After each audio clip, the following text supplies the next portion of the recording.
저희가 얼마 전에 전자담배가 FDA로부터 지금 판매 금지 명령을 받았다라고 전해드렸었는데, 줄 측에서는 지금 이제 소송을 제기하겠다 이렇게 이야기가 나왔습니다. 지금 법원에다가 파일을 하는데요, 두 가지를 다 파일하는 것 같습니다. 하나는 그 FDA가 내린 명령을 중지해달라라는 이제 임시 가처분 소송을 하나 제기를 하고요. 그리고 또 하나는 본인들의 이제 파산 보호 신청도 함께 하는 것으로 이렇게 알려져 있습니다. 어느 쪽이 됐던 간에 파산을 하던, 파산 보호를 받던, 아니면 FDA 명령이 일시 중지시켜 놓던 뭐든 간에 지금 이 줄랩스라는 이 회사가 오래 버티지는 못할 것 같다는 것은 뭐 분명해 보입니다.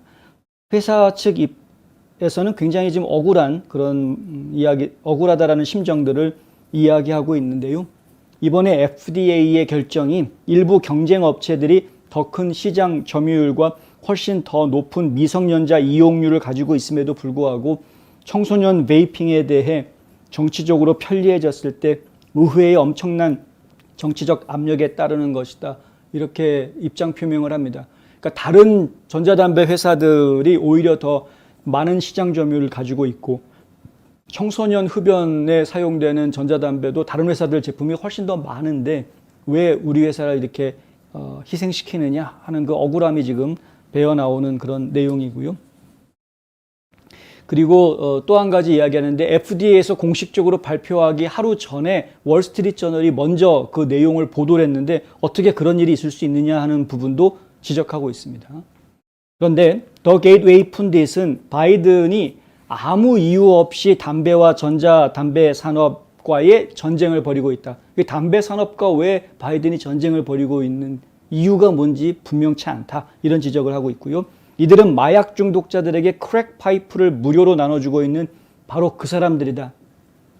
이게 무슨 얘기냐면요, 이제 워싱턴 비콘이라는 매체에서 한번 크게 보도한 적이 있었는데, 지금 보시는 사진들은 각 지역별로 보스턴, 워싱턴 DC, 벌티모어, 여기는 뭐 뉴욕시티, 이거 리치몬드 카운티죠.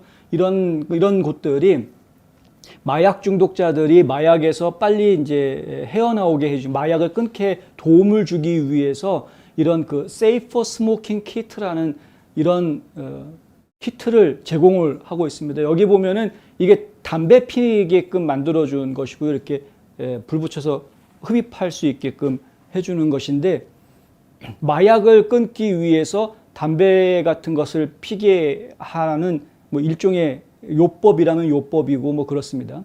근데 이제 문제는 뭐냐면 이런 것들을 지금 정부 예산으로 무상 지원해주고 있다라는 이제 지적을 워싱턴 비콘에서 했던 거고요. 그 보도가 나가고 난 뒤에 굉장히 많은 언론들이 사실은 그렇지 않다, 정부 돈이 쓰이거나 국민들이 낸 세금이 쓰이는 게 아니다라는 팩트 체크들이 많이 나왔었습니다.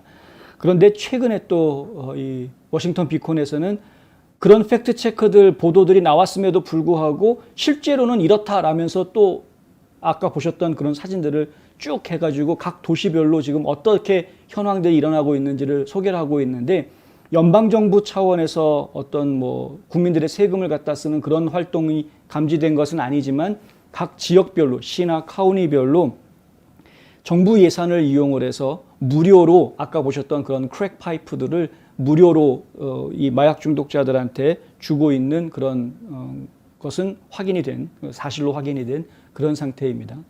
지금 웃기는 거죠. 좌파 정권들이 이런 그 전자담배를 없애겠다라고, 그리고 담배의 니코틴 함유량을 최소화하겠다, 줄이겠다라고 지금 담배 회사들과의 전쟁을 선포하고 있음에도 불구하고 정작 마약 중독자들한테는 담배 피라고 오히려 나라는 아니고 이제 각 그 정부가 지역 정부들이, 지방 정부들이 그 돈을 무료로 담배를 대주고 있다, 마약쟁이들한테.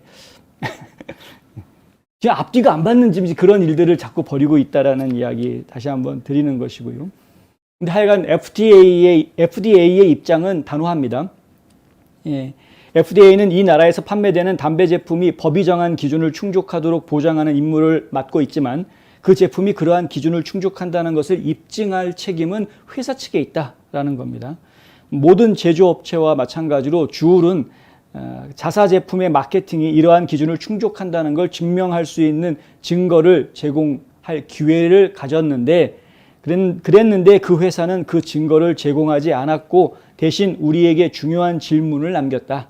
관련 건강 위험을 판단하는데 필요한 데이터 없이 FDA는 이러한 마케팅 거부 명령을 내려오고 있다.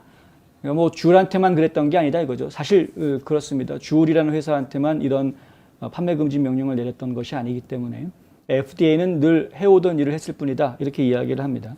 근데 어제 제가 보도하면서 잠깐 얘기했던 부분인데 왜 처음부터 허가를 내주기 전에 충분한 검토를 거쳐서 문제가 있으면 아예 처음부터 팔지 못하게 했어야 되는 거 아니었느냐. 문제가 없으니 팔아도 된다라고 얘기해 주어야 했던 것 아닐까. 실제로 지난 2년 동안 판매를 해오던 건데 이제 갑자기 그건 문제가 있는 거라서 못 팔게 한다. 이러면 그 2년 동안에 소비자들만 오히려 건강을 다 망가뜨린 것이 아니냐라는 것이죠. 이런 부분은 FDA가 앞으로 절차를 좀 바꿔야 되는 것 아니냐라는 그런 의문도 남기게 하는 부분인 것 같습니다.